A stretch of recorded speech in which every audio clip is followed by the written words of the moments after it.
اعوذ باللہ من الشیطان الرجیم بسم اللہ الرحمن الرحیم الحمدللہ رب العالمین الصلاۃ والسلام علی رسول اللہ صلی اللہ علیہ وسلم رب اشرح لی صدری ویسر لی امری واحلل عقدۃ من لسانی یفقہوا قولی۔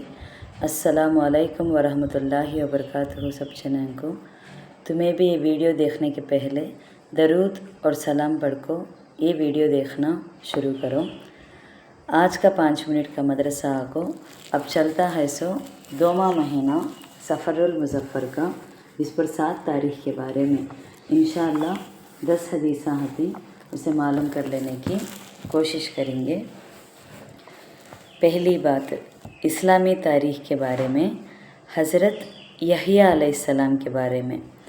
حضرت یحییٰ علیہ السلام حضرت زکریا علیہ السلام کے فرزند اور اللہ تعالیٰ کے نبی تھے۔ وہ نیک لوگوں کے سردار اور زہد اور تقویٰ میں بے مثال تھے۔ اللہ تعالیٰ نے بچپن سے ہی علم اور حکمت سے نوازا تھا۔ انہوں نے شادی نہیں کی تھی، مگر اس کے باوجود ان کے دل میں گناہ کا خیال بھی پیدا نہیں ہوتا تھا، اور وہ اللہ تعالیٰ کے خوف سے بہت رویا کرتے تھے۔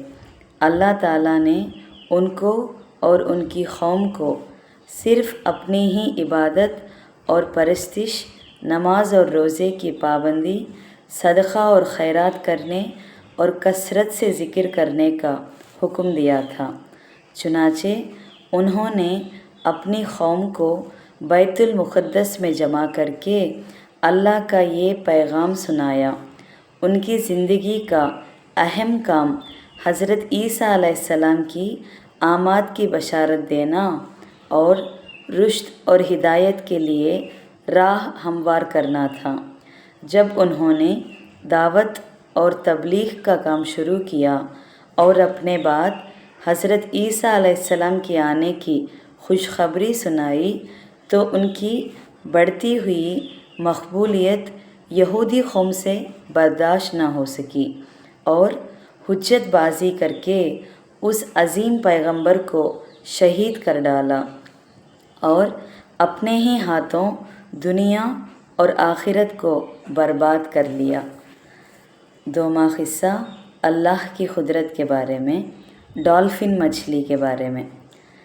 سمندر کی مچھلیاں انسان سے ڈر کر بھاگ جاتی ہیں، لیکن اللہ تعالیٰ نے اپنی قدرت سے ڈالفن نامی ایک مچھلی ایسی بھی پیدا فرمائی جو مچھیروں اور گھوٹا خوروں سے مانوس ہوتی ہے، ان کے ساتھ دوستانہ تعلق رکھتی ہے، شارک جیسی خطرناک مچھلی سے حفاظت کرتی ہے، چھوٹی مچھلیوں کو مچھروں کے جل کے طرف دوڑ کر شکار کراتی ہے، پانی میں تربیت کرنے والوں کے ساتھ گیند کھیلتی ہے، اور آدمی کے اشارے پر طرح طرح کے کرتاب کرتی ہے۔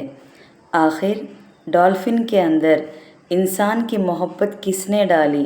یقیناً یہ اللہ ہی کی قدرت کا کمال ہے۔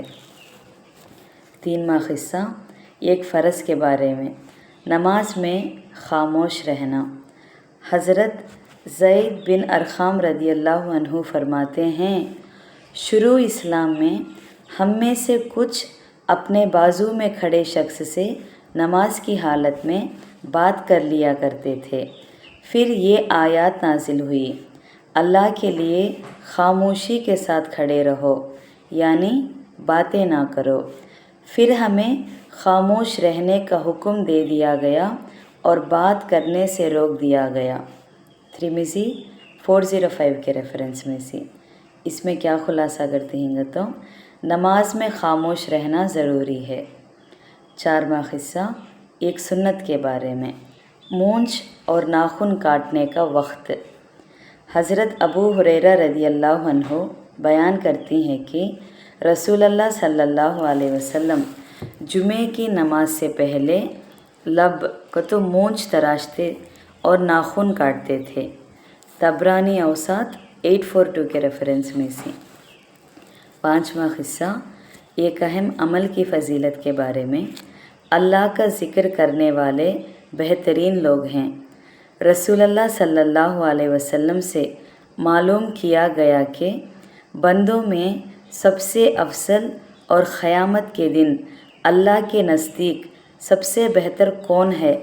آپ صلی اللہ علیہ وسلم نے فرمایا، جو مرد اور عورت کثرت سے اللہ کا ذکر کرنے والے ہیں۔ ترمذی 3376 ابو سعید رضی اللہ عنہ کے ریفرنس میں سے۔ 6واں قصہ ایک گناہ کے بارے میں، مسلمان بھائی سے بول چال بند رکھنا۔ رسول اللہ صلی اللہ علیہ وسلم نے فرمایا، جس شخص نے اپنے مسلمان بھائی سے 1 سال بول چال بند رکھی، اس نے گویا اس کا خون بہا دیا۔ ابو داود 4915 ابو خراش سلامی رضی اللہ عنہ کے ریفرنس میں سے۔ 7واں قصہ دنیا کے بارے میں، دنیا دشمنی کا سبب۔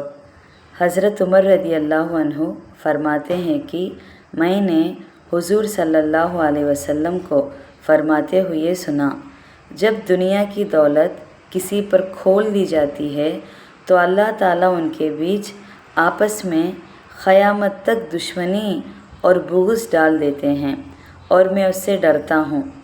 مسند احمد 93 کے ریفرنس میں سے۔ کیا خلاصہ کرتی ہیں تو اس میں، جب کسی کے پاس خوب مال اور دولت جمع ہو جاتا ہے تو لوگ اس سے حسد کرنے لگتے ہیں، جس سے دشمنی پیدا ہوتی ہے۔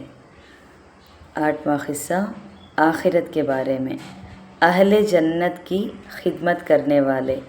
قرآن میں اللہ تعالیٰ فرماتے ہیں، جنت میں خدمت کے لیے ان کے پاس ایسے لڑکے آتے جاتے رہیں گے جو ان کی خدمت کے لیے خاص ہوں گے، اور حسن و جمال میں ایسے ہوں گے گویا وہ حفاظت سے رکھے ہوئے موتی ہیں۔ سورہ طور میں 24واں آیت میں ہے۔ 9واں قصہ طب نبوی سے علاج، بیماری میں دوا کا استعمال۔ رسول اللہ صلی اللہ علیہ وسلم نے ارشاد فرمایا، دوا تقدیر الہی کا ایک حصہ ہے، اور دوا اللہ تعالیٰ کے حکم سے جس کو چاہتی ہے فائدہ پہنچاتی ہے۔ کنز العمل 28081 ابن عباس رضی اللہ عنہ کے ریفرنس میں سے۔ آخری 10واں قصہ قرآن کی نصیحت کے بارے میں، کائنات کرنے والے کی وکالت مت کرو۔ قرآن میں اللہ تعالیٰ فرماتے ہیں، اور کسی جھگڑے میں ان لوگوں کی وکالت نہ کرو جو خود اپنی جانوں سے خیانت کرتے ہیں، اللہ کسی بھی خیانت کرنے والے گنہگار کو پسند نہیں کرتا۔ سورہ نساء 107واں آیت میں ہے۔ الحمدللہ آج کا 5 منٹ کا مدرسہ بسپر 7 سفر المظفر کے بارے میں بات کر لیے۔ انشاءاللہ کل بسپر 8 سفر المظفر کے بارے میں بات کریں گے۔ السلام علیکم ورحمۃ اللہ وبرکاتہ۔